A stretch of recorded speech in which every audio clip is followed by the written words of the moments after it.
നമസ്കാരം, എല്ലാവർക്കും restart P S സിയുടെ പുതിയൊരു ക്ലാസ്സിലേക്ക് സ്വാഗതം. ഇന്ന് നമ്മൾ ഡിസ്കസ് ചെയ്യുന്നത് കഴിഞ്ഞ ദിവസങ്ങളിൽ മാതൃഭൂമി പേപ്പറിൽ വന്നിട്ടുള്ള കറണ്ട് അഫെയർ ചോദ്യങ്ങളാണ്.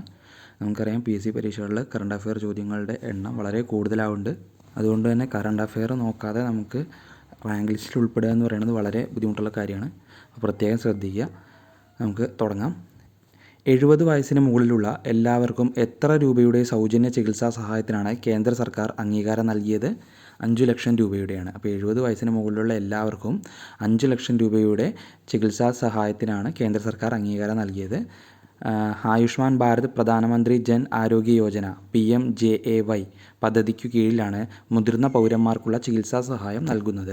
അപ്പോൾ ചികിത്സാ സഹായം നൽകുന്ന പ്രധാനമന്ത്രിയുടെ പദ്ധതിയാണ് ആയുഷ്മാൻ ഭാരത് പ്രധാനമന്ത്രി ജൻ ആരോഗ്യ യോജന. ദെൻ അന്താരാഷ്ട്ര ക്രിക്കറ്റ് അമ്പയറാകുന്ന ആദ്യ പാകിസ്ഥാനി വനിത സലീമ ഇംതിയാസ് ആണ്. 2024 കോമൺവെൽത്ത് ചെസ് ചാമ്പ്യൻഷിപ്പ്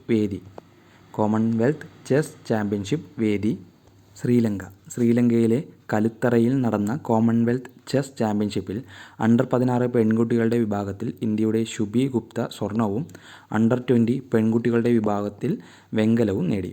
അപ്പോൾ എവിടെ വെച്ചിട്ടായിരുന്നു 2024 കോമൺവെൽത്ത് ചെസ് ചാമ്പ്യൻഷിപ്പ്? ശ്രീലങ്കയിൽ വെച്ചിട്ടാണ് നടന്നത്. അടുത്ത ചോദ്യം, ഏഷ്യൻ കിങ് എന്ന ഇനം കഴുകനെ സംരക്ഷിക്കാനായി രാജ്യത്തെ ആദ്യ സംരക്ഷണ കേന്ദ്രം ആരംഭിച്ച സംസ്ഥാനം?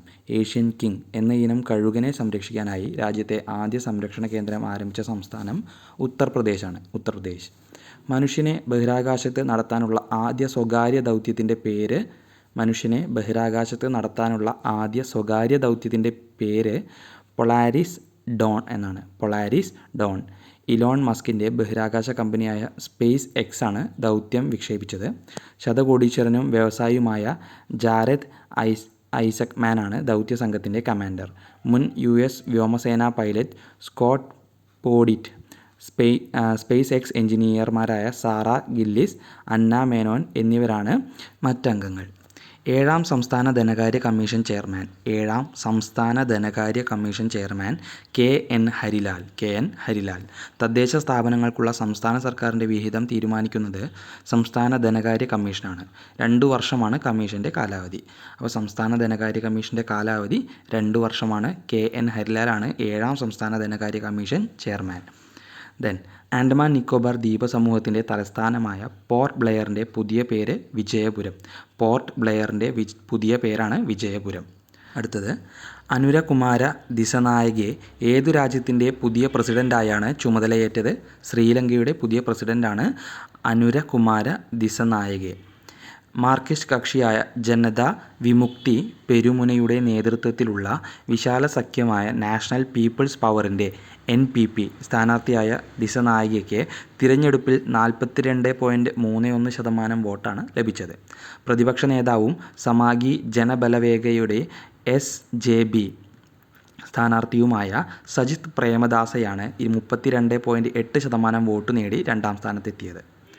അടുത്ത ചോദ്യം, 2025 ഓസ്കാറിലേക്ക് ഇന്ത്യയുടെ ഔദ്യോഗിക എൻട്രിയായി തിരഞ്ഞെടുക്കപ്പെട്ട ചലച്ചിത്രം ലാപത്ത ലേഡീസ്. അടുത്ത ചോദ്യം, നാഷണൽ ക്രൈം റെക്കോർഡ് ബ്യൂറോയുടെ ഡയറക്ടറായി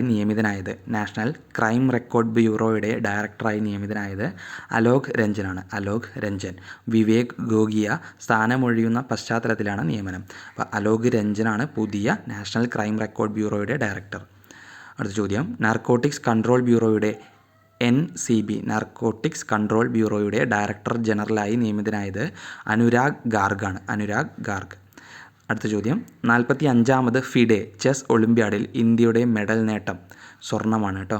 45ാമത് ഫിഡെ ചെസ് ഒളിമ്പ്യാഡിൽ ഇന്ത്യയുടെ മെഡൽ നേട്ടം സ്വർണ്ണമാണ്. പ്രത്യേകം ശ്രദ്ധിക്കുക. ഹംഗറിയിലെ ബുഡാപെസ്റ്റിലാണ് മത്സരം നടന്നത്. ഹംഗറിയുടെ ബുഡാപെസ്റ്റിൽ നടന്ന മത്സരത്തിൽ ഇന്ത്യയുടെ പുരുഷ വനിതാ ടീമുകൾ സ്വർണം കരസ്ഥമാക്കി. അടുത്ത ചോദ്യം, ഇന്ത്യ തദ്ദേശീയമായി നിർമ്മിച്ച തേജസ് യുദ്ധവിമാനം പറത്തുന്ന ആദ്യ വനിതാ പൈലറ്റ് മോഹന സിംഗ്. അടുത്ത ചോദ്യം, കേരള ഹൈക്കോടതി ചീഫ് ജസ്റ്റിസായി നിയമിതനായത് ജസ്റ്റിസ് നിതിൻ ജാംദാർ. മഹാരാഷ്ട്ര സ്വദേശിയായ ഇദ്ദേഹം ബോംബെ ഹൈക്കോടതി ജസ്റ്റിസായിരുന്നു.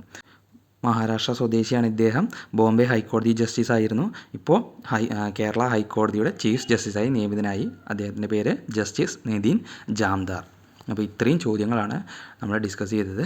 ശ്രീലങ്കയിൽ നടന്നിട്ടുള്ള സ്ഥാനമാറ്റം, അതുപോലെ തന്നെ കേരള ഹൈക്കോടതിയിലെ സ്ഥാനമാറ്റം, നാഷണൽ ക്രൈം റെക്കോർഡ് ബ്യൂറോയുടെ പുതിയ ഡയറക്ടർ, അങ്ങനത്തെ കുറച്ച് ചോദ്യങ്ങൾ, ഇമ്പോർട്ടൻ്റ് ആയിട്ടുള്ള കുറച്ച് ചോദ്യങ്ങൾ നമ്മൾ ഡിസ്കസ് ചെയ്തിട്ടുണ്ട്. പ്രത്യേകം ശ്രദ്ധിച്ചു വയ്ക്കുക. പുതിയൊരു ക്ലാസ്സുമായിട്ട് വരാം. Thank you.